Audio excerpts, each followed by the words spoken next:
Mes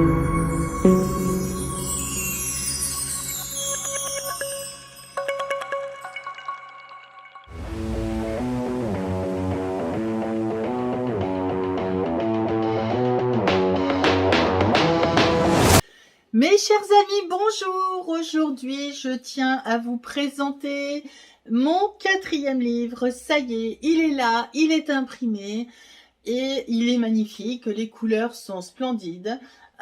Voilà, donc ce 4e livre s'intitule « Le jour où j'ai compris » et il nous parle sous forme romancée d'un sujet d'actualité malheureusement qui est le burn-out. Il y a de plus en plus de personnes qui sont touchées par cette maladie. J'ai envie de dire c'est le fléau du siècle dû à notre société qui est toujours dans la course à la production, qui est toujours très axée sur les performances au détriment de l'humain. Sauf que au bout d'un moment, le corps il dit stop. Pour l'avoir fait à 2 reprises en plus de 10 ans, je peux vous garantir que bon, c'est pas une autobio parce que l'autobio c'était dans Enfin libéré, mais par contre il y a quand même des informations que moi j'ai vécues et que je vous partage.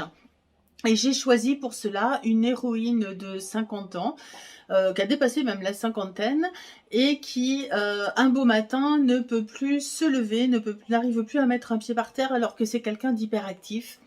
Et pour l'avoir vécu moi-même, c'est le début de l'histoire. Et à travers son histoire qu'elle nous partage, elle va aller à la rencontre de pourquoi elle est tombée aussi bas, pourquoi elle en est arrivée à ce stade vraiment compliqué de plus pouvoir mettre un pied par terre. Et comment elle a fait pour comprendre son histoire, pour remonter à la surface et trouver enfin son chemin de vie à plus de 50 ans. Voilà, donc c'est l'histoire de Michaela que je vous propose, donc le jour où j'ai compris. Je veux bien vous lire la 4e de couverture qui donne vraiment le ton du livre. Michaela est une quinquagénaire au lourd passé familial qui vient d'être diagnostiquée en burn-out. Son corps l'oblige à faire une pause et entrer en introspection profonde parce que là est la clé. Marié à un avocat issu d'une famille bourgeoise bordelaise, il a repris l'entreprise familiale alors qu'il rêvait d'être enseignant. Même une profonde dépression successive à un choc familial ne peut le faire déroger de ce perfectionnisme professionnel. Michaela décide de profiter de ce burn-out pour reconsidérer sa vie et l'ajuster afin de lui redonner un véritable sens. Pour cela, il lui faut revisiter ses multiples expériences et en comprendre les messages. Là est d'une d'autres clés.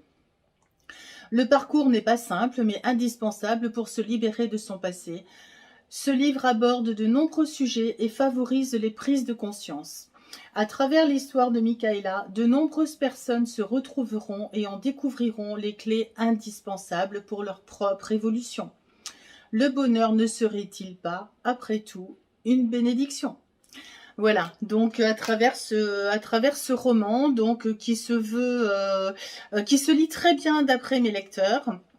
Je donne beaucoup de clés pour que vous puissiez vous-même vous retrouver dans Michaela, parce que Michaela, c'est un peu moi, c'est un peu vous, c'est un peu nous. Voilà, tous les renseignements sont sur mon site internet mouneyre.net, mouneyres.net/burnout en un seul mot. Voilà, et je me tiens à votre disposition également pour en discuter plus amplement.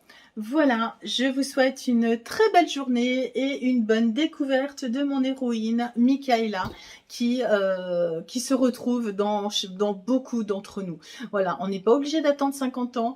Plus on le fait, on prend conscience de bonheur, que ce soit 20, 25 ou 30 ans. Et plus on va limiter les dégâts et plus on va comprendre un petit peu le sens de la vie. Voilà. Je vous souhaite une très belle journée et je vous dis au plaisir de discuter plus amplement du burn-out.